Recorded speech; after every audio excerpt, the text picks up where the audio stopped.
Salut tout le monde et bienvenue dans l'Antre du Lutin. Je suis de retour sur ma chaîne pour vous présenter des jeux de société et on va commencer avec Power Plants. Alors Power Plants, c'est une version Kickstarter que j'ai trouvée sur un magasin en ligne qui achète parfois des petites versions Kickstarter, donc ne soyez pas offusqués si vous trouvez une version boutique qui a quelques options en moins. Donc notamment c'est surtout du luxe en plus quand on prend les jeux de chez KTBG, donc c'est Kit Table Board Game.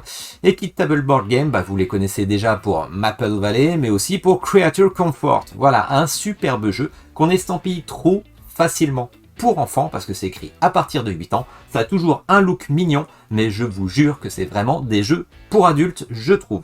Alors là, un jeu qui est un jeu de pose de tuiles, qui est un jeu de combo. Vous allez voir des combinaisons avec des pouvoirs suivant les tuiles que vous posez. On va faire pousser des plantes dans un jardin. Oui, comme ça, on peut se dire, on reste dans un thème enfantin. Pas du tout. C'est vraiment un jeu de... Oui, je vous avoue, parce qu'il y a beaucoup de combos et on va essayer de faire des crasses à son adversaire pour pas qu'il récupère trop de points. Allez, petite mise en place, quelques petites photos, une voix off. On regarde un peu tout ça et on revient pour les règles sur le plateau.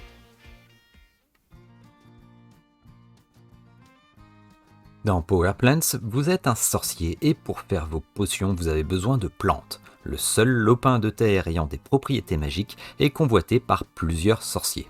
Vous allez donc devoir poser des parcelles, faire pousser vos plantes, qui auront toutes des propriétés spéciales. Et en fin de partie, on devra compter les points pour voir quel sorcier est le maître de ce jardin.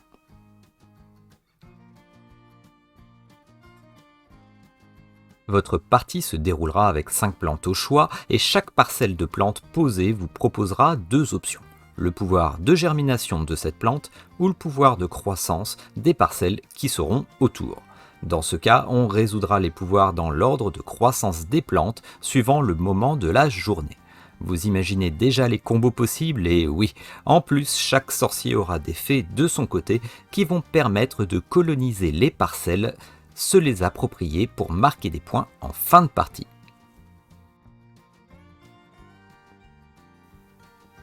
Les règles du jeu. Alors déjà, je vais simuler une partie, un début de partie, on va faire quelques tours. Un début de partie avec 2 joueurs, le sorcier jaune et le sorcier rose.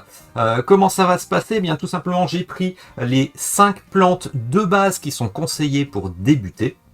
Donc c'est les 5 plantes qui sont ici. Vous voyez que dans la version Kickstarter, j'ai encore 5 plantes différentes qui vont encore avoir des pouvoirs différents. Je ne vais pas en parler. Je vais partir sur une partie de base, un petit peu mode découverte. Vu que je simule 2 joueurs, je ne prends pas toutes les tuiles. Je prends simplement les tuiles qui sont numérotées de 1 à 6. Je garde les tuiles numéro 6 à chaque fois. Et toutes les autres vont aller dans un petit sac. Alors, un magnifique petit sac comme on a vu tout à l'heure. Franchement, c'est un vrai plaisir. C'est un matériel vraiment de qualité. Allez, hop, on va mettre tout ça, on va mélanger. Et on va tirer 3 tuiles qui vont apparaître ici. Un petit peu, ça va être un petit peu un marché. Voilà. Et chaque joueur va tirer 2 tuiles pour lui. Hop là. Je le mets ici. Hop. Et ici, on met en trapèze. Voilà. Aléatoirement, tout simplement. On va débuter avec notre sorcier ici, le sorcier jaune. Bon, comme vous le voyez, j'ai mis les 5 plantes de base. Donc forcément, je les ai classées comme on en a parlé tout à l'heure avec l'ordre du jour dans lequel elles vont pousser. On y reviendra tout à l'heure. Et là, je vais jouer. Alors, ça va être un petit peu anarchique. Je vais parler en même temps. C'est pas forcément ce qu'il y a de mieux pour se concentrer. Alors, je vais partir sur une braise-bois. La braise-bois, je vais la mettre et je vais la placer pour agrandir ce champ. Alors, pourquoi ce champ? Tout simplement parce que, comme vous pouvez le voir, j'ai la chance d'avoir tiré la tuile numérotée 1. Donc, en plaçant cette tuile, on voit sur le rappel ici, mais également sur le rappel que chaque joueur a. Mais je trouve que c'est plus lisible sur les grandes cartes, parce qu'il y a des petits dessins, c'est beaucoup plus simple. eh bien, sur la braise bois, on voit, grâce à ce symbole, qu'on place une fée tout de suite dessus. Alors, pour le rappel, je suis le sorcier qui joue, donc pour rappel, c'est cette tuile qui vient d'être placée. C'est une tuile qui nous permet d'avoir une fée tout de suite dessus. Donc j'ai déjà l'acquisition pour l'instant de cette tuile. Et vu que c'est la tuile numéro 1, eh bien, s'il y a une égalité dans la majorité du champ, eh bien, ce sera moi qui remporterai la première place du champ. Oui, parce qu'effectivement, on va agrandir des champs en mettant plusieurs fois, vous voyez, il y a 2 fois la braise bois. Au fur et à mesure que ça va grandir, on va se battre pour essayer d'avoir la majorité de tuiles sur ce champ de braise bois. Celui qui aura la majorité en fin de partie gagnera plus de points que le second. Voilà, donc on va essayer de se battre. Mais s'il y a égalité, celui qui a la tuile avec le chiffre le plus bas, remporte la majorité du champ s'il y a égalité. Donc une tuile numéro 1, c'est toujours important de l'avoir.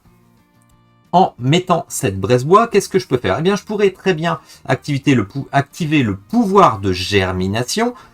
Uniquement le pouvoir de germination si on joue en mode facile, mais là, on va rester sur les règles générales. Donc, on pourra aussi faire un pouvoir de croissance.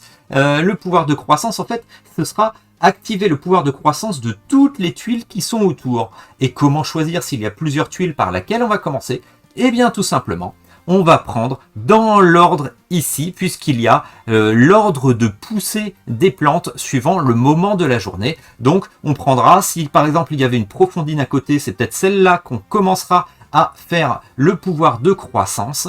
On devra ajouter une fée à une parcelle en ligne de vue du sorcier. Ensuite, on passera à une autre. S'il y avait une torse-épine, on ferait la torse-épine avec son pouvoir de croissance. On ajoute une fée à la parcelle du sorcier. Et ainsi de suite jusqu'à faire toutes les tuiles qui sont en contact avec la tuile que l'on vient de placer. Là, je vais bêtement faire le pouvoir de germination de ma tuile que je viens de placer. J'ajoute donc une fée et 5 gemmes à une parcelle adjacente au sorcier. C'est simple. Il y a donc une seule parcelle ici et je vais ajouter 5 gemmes. Alors, les gemmes, ça va permettre de faire des points en fin de partie. Oui, parce qu'il y a plusieurs méthodes pour faire des points en fin de partie. Je viens de parler des champs. Quelqu'un qui est premier en majorité dans un champ va gagner plus de points. Il y a un tableau à la fin du manuel du jeu. Mais également, chaque gemme que l'on aura récupérée va nous donner des points plein en fin de partie. Alors, il y a parfois des moyens pour avoir des gemmes qu'on récupère tout de suite, qu'on ne pourra jamais perdre, mais il y aura aussi des gemmes comme celle-ci qu'on va mettre sur les tuiles, et ces gemmes, il va falloir essayer de les garder. Comment? Eh bien, tout simplement, vous voyez, j'ai la possession de cette tuile pour l'instant, parce que j'ai une fée dessus. En ayant une fée sur cette tuile, puisqu'il y a des gemmes, en fin de partie, ces gemmes, ce sera dans mes points. Donc, vous imaginez très bien qu'à force de combos, à force de batailles de fées qu'on va essayer de placer, vous allez voir, on va essayer de récupérer déjà la majorité dans des champs. On va essayer de récupérer également les gemmes qui vont être placées. Ça va être un principe comme ça d'essayer de faire plein de combinaisons de pouvoirs des plantes, parfois en faisant la germination ou parfois en faisant les pouvoirs de croissance. Qu'est-ce qui nous sera le plus utile pour réussir à avoir un jardin qui sera le plus bénéfique pour nous à la fin? Voilà, donc je viens de placer ma tuile ici. J'ai donc placé une fée parce qu'il y a le symbole fée. Ensuite, j'ai fait le pouvoir de germination. Le pouvoir de germination était d'ajouter une fée et 5 gemmes à une parcelle adjacente. C'est le cas. Donc, pour l'instant, résultat, il y a un champ de 2 tuiles, 2 braise bois, qui m'appartient. C'est moi qui ai la majorité parce que j'ai les 2 tuiles sur 2 dans ce champ. Voilà. Et cette tuile, à la fin de la partie, me rapportera 5 gemmes. Ça me rapportera 5 points pleins. Voilà, donc on va continuer. Je suis ici, je viens de jouer une tuile. Je vais donc en piocher une autre. Si j'avais eu 2 tuiles qui avaient été les mêmes plantes, j'aurais très bien pu en mettre une ici et en récupérer une autre dans la possibilité ici, dans l'espèce de petit marché, tout simplement. Là, c'est pas le cas, ça va être au joueur suivant. Alors, le joueur suivant récupère le petit symbole de sorcier. Et qu'est-ce qu'il va mettre le joueur suivant? Alors là, j'ai rien préparé, je fais un petit peu au hasard. Et c'est dur d'expliquer en même temps qu'on joue. Eh bien, je vais faire ceci. Alors, je vais placer une tuile ici. Je peux donc mettre une fée dessus. Donc ça, c'est la tuile que je viens de placer. Je mets une fée dessus. Vous voyez, ne pas oublier de mettre le petit sorcier dessus parce que ça nous permet de faire un rappel si on fait les pouvoirs de croissance à côté, parfois. Je vais faire le pouvoir de germination encore. Parce que qu'est-ce que c'est? Gagner une gemme. Donc je vais tout de suite gagner une gemme. Voilà. Plus une supplémentaire pour chaque fée dans les parcelles adjacentes au sorcier. Donc, il y a une fée, 2 fées. Je récupère encore 2 gemmes supplémentaires.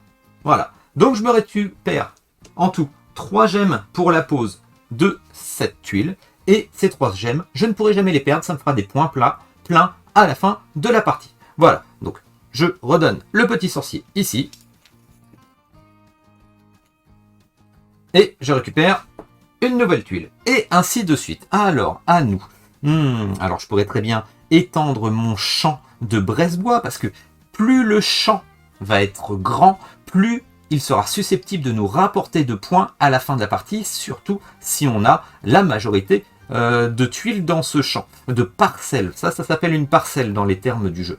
Donc je pourrais très bien faire ça, ou alors je peux utiliser la profondine. Alors la profondine avec les potes, on appelle ça la snipeuse. Pourquoi? Parce que son pouvoir de germination est qu'on peut choisir 2 parcelles en ligne de vue. Donc c'est une ligne de vue, c'est une ligne droite. Ici c'est ligne de vue. Là par exemple c'est pas une ligne de vue. Et on peut ajouter 2 fées à l'une, puis une fée à l'autre. Alors c'est très bien parce que par exemple on peut essayer de dégager parfois des fées adverses. Alors on va le faire, ça va vous expliquer un petit peu les choses. Voilà. Je vais me mettre ici. Je place la profondine que je place avec une fée. Voilà. Et je peux donc, si je fais le pouvoir de germination, ajouter 2 fées à une tuile en ligne de vue. Alors qu'est-ce que je vais faire? Je vais choisir, par exemple, la tuile qui est en face ici. Vous voyez, elle est en ligne de vue. Je peux rajouter 2 fées.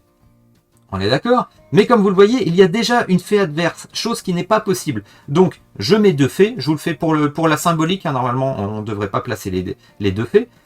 Parce qu'effectivement, il y a une de mes fées qui devrait venir ici, qui enlève une fée adverse.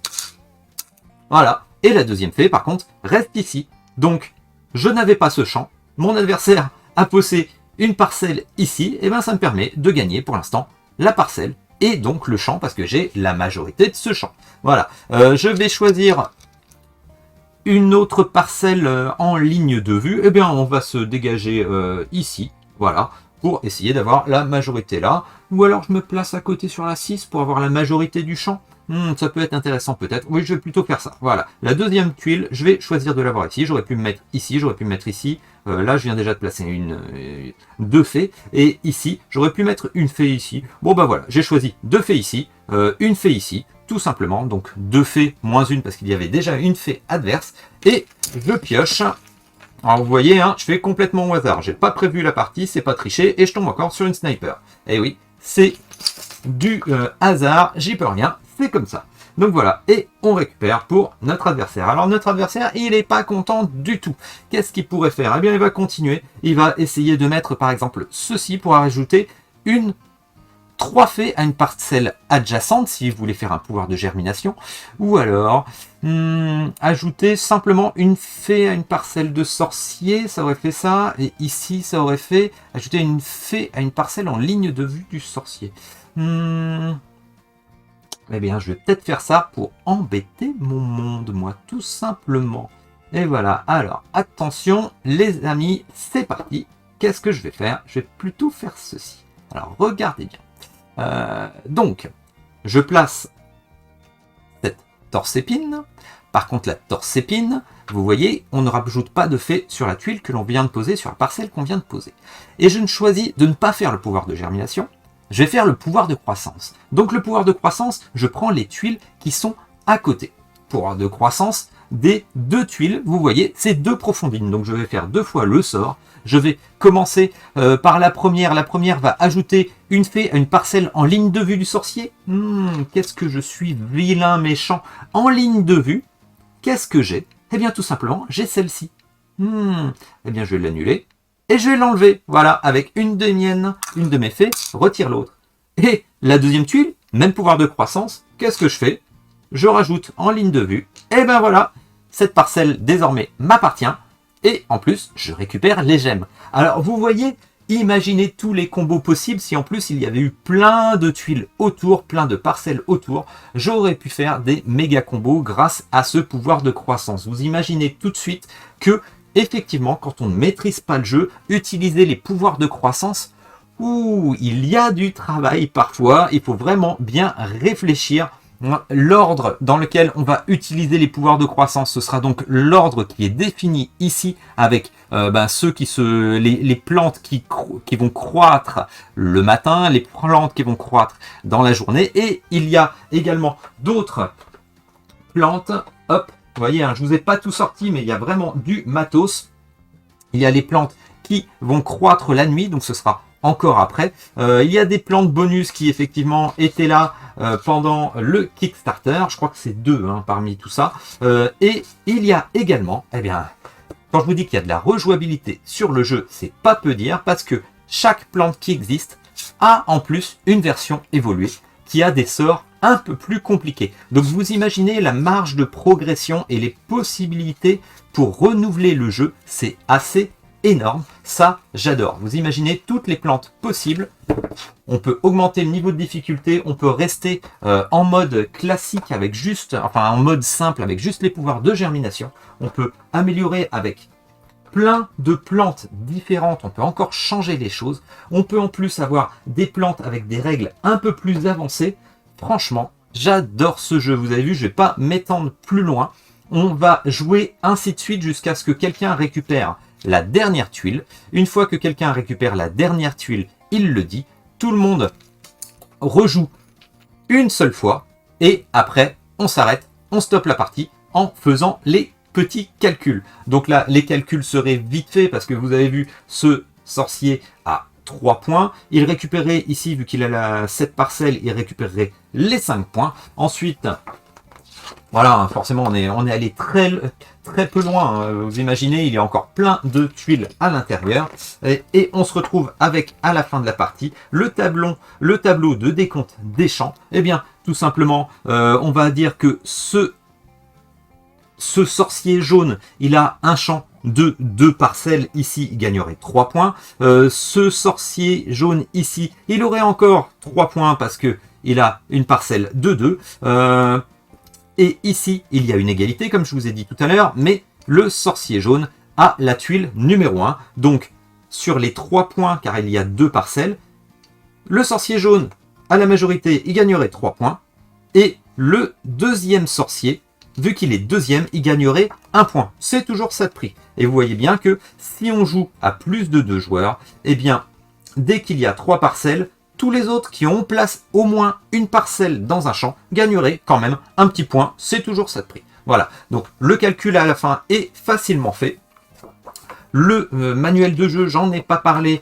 Il est très bien fait. Alors, en français, j'ai vu une petite erreur justement sur un exemple qui porte sur le fait de mettre des fées alors qu'il y a déjà une fée sur une tuile. Il y a une petite erreur ou alors quelque chose qui est mal expliqué. Mais j'ai regardé la VO, c'est pas bien grave. C'est simplement le fait de mettre plusieurs fées s'il y a déjà une fée sur une parcelle. Là, c'est mal expliqué, on va dire, parce que qu'est-ce qui est dit? Eh bien, tout simplement, si j'en avais 2 et qu'il y avait une fée adverse, eh bien, je mettrais aucune fée. C'est pas le cas, on en met quand même une. Voilà, 2 contre 1, on laisse une. Voilà, donc petit livret, pas mal, super bien fait, matos de qualité, et en plus, comme je vous l'ai dit, un mode solo avec une taupe. Alors, je n'y ai pas encore joué, peut-être dans une prochaine vidéo justement, où je vous ferai une partie solo pour qu'on voit un petit peu ça, voilà. Alors, est-ce que je la jouerai avec juste les pouvoirs de germination ou aussi avec les pouvoirs de croissance? On verra bien pour la prochaine fois. Comme vous l'avez vu, Power Plants est un jeu de combo de majorité avec du calcul de points intéressant qui peut vite être renversé. J'adore ce jeu, il a apporté beaucoup de fun autour de la table et permet de jouer avec ou sans les pouvoirs de croissance, permettant vraiment de jouer rapidement avec du fun avec de nouveaux joueurs. Le calcul des points à la fin de partie se fait bien, cela m'apparaît équilibré dans les investissements de tactique par rapport à ce que cela rapporte. Bien sûr, sur un espace de jeu plutôt restreint, il va y avoir des guerres de sorciers par fait interposés. Mais je le répète, oui, des enfants peuvent jouer, mais c'est vraiment un jeu pour lequel les adultes maîtriseront tous les aspects. Le manuel est clair, les fiches d'aide également, et j'apprécie une direction artistique fun et colorée, qui attirera le plus grand nombre avec un thème sympa. La rejouabilité est de mise entre le mode simple, le mode normal et en plus un mode solo. Toutes les différentes plantes ont une version alternative, alors puisque vous n'en choisissez que 5 au début de partie, il y a une vraie possibilité de variation. Et que dire du matériel? Oui, c'est une version Kickstarter que j'ai acquis et que je vous présente, et c'est vraiment une merveille pour les manipulations, ces tuiles en bois. Le matériel est magnifique, comme d'habitude avec KTBG.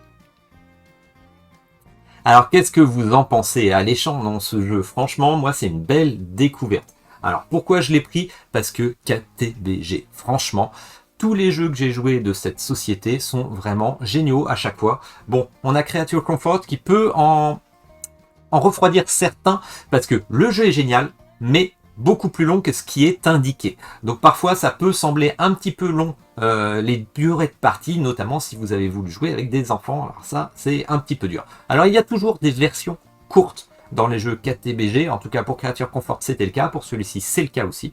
Mais bon, pour Creature Comforts ça perdait un petit peu de sa saveur du coup, parce qu'on diminuait le temps des saisons.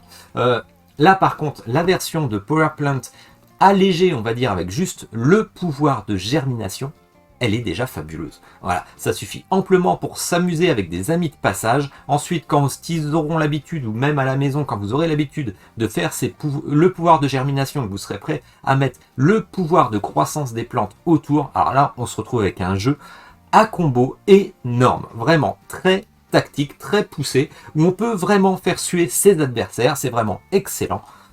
Je reviens pas sur le matériel, vous avez pu le voir, voilà, dans ma conclusion, c'est vraiment un super jeu. En plus, il faut se dire qu'on peut jouer de 1 à 5, donc à 5 sur ce jeu, c'est vraiment un très bon point, parce que là, c'est vraiment un jeu qui se prête à faire des combos avec de l'interaction sur les tuiles des autres pour récupérer la majorité des champs pour les points. C'est vraiment exceptionnel. Là, pour l'instant, je n'ai joué qu'à 3 et à 4. J'ai joué aussi à 2, et ben rien qu'à 2 avec ma femme, on s'éclate pas mal. Bon. Sinon, qu'est-ce que je pourrais vous dire d'autre? Eh bien, tout simplement, un matériel de qualité. Et oui, KTBG, parfois, ça vaut quand même le coup de mettre plus cher pour avoir la version de luxe. Voilà. Plus de gameplay, parce qu'effectivement, il y a toujours des petits bonus. Là, il y a des plantes supplémentaires pour améliorer les parties. Il y a aussi des petits modules supplémentaires, mais je pense qu'on peut s'en passer largement. Je ne les ai même pas regardés, les modules supplémentaires, qui ajoutent des petites règles. Mais par contre, le fait d'avoir des plantes supplémentaires, ça peut renouveler un petit peu les parties en plus. Ça peut valoir le coup. Donc pour moi, Power Plants, un grand must qui va rester dans ma ludothèque et qui va ressortir souvent, je pense, adopté par tous ceux qui l'ont joué pour l'instant. Avoir la sortie boutique quand ça sortira. Pour l'instant, je ne l'ai pas encore vu dans les boutiques. Il n'y a que les versions Kickstarter, j'ai l'impression, que pour les boutiques qui avaient fait des achats pendant le socio-financement. Voilà. Alors, de retour sur la chaîne, vous avez pu voir. N'hésitez pas à mettre un petit commentaire pour me faire un coucou ou pour me donner un avis sur Power Plants. N'hésitez pas non plus à mettre un petit like, ça me fera plaisir pour mon retour. Abonnez-vous à la chaîne, on va reprendre avec des jeux de société, des parties. Je pense que je vais faire pas mal de parties en mode solo de certains jeux. Et justement, celui-là, il faut que je me mette au solo pour justement vous faire une vidéo de partie solo. Ben, je crois que c'est contre une taupe, donc à voir. Voilà, alors abonnez-vous, un petit like, et je vous dis à la prochaine sur la chaîne. Allez, ciao tout le monde!